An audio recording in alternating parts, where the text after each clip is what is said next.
Hello and welcome to a new video. Today I am going to show you how to find out if your neighbors are stealing your Wi-Fi network, or you simply want to check out which devices are eating most of your network connection, thus slowing it down, and you have no idea why. So with no further ado, let's get started. There are multiple methods to do this.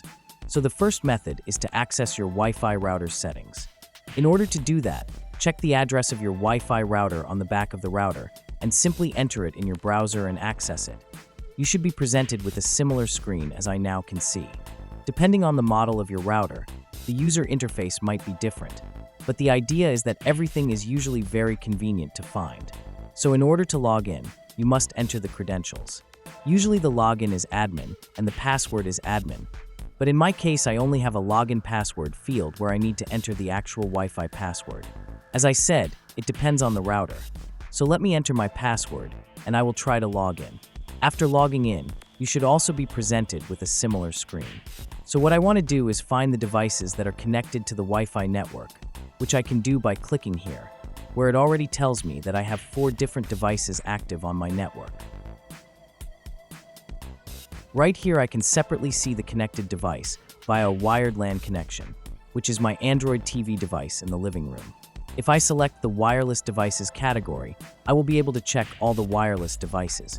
And we can see that the first device is myself, the computer I am using now, and the other 2 devices are another computer as well as my smartphone. So that's how you check using the first, more of a technical method, but there's an easier way. And the second method is to use a smartphone app. There are multiple apps available for this.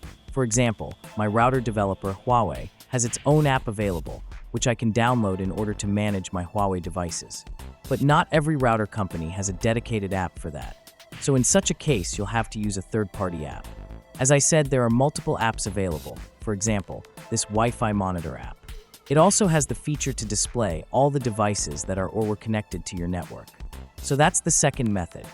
Use whichever method you prefer, as both of them work perfectly. So thanks for watching this video. I hope you enjoyed it, and make sure to like the video if you did, as well as make sure to subscribe for more content like this. See you soon.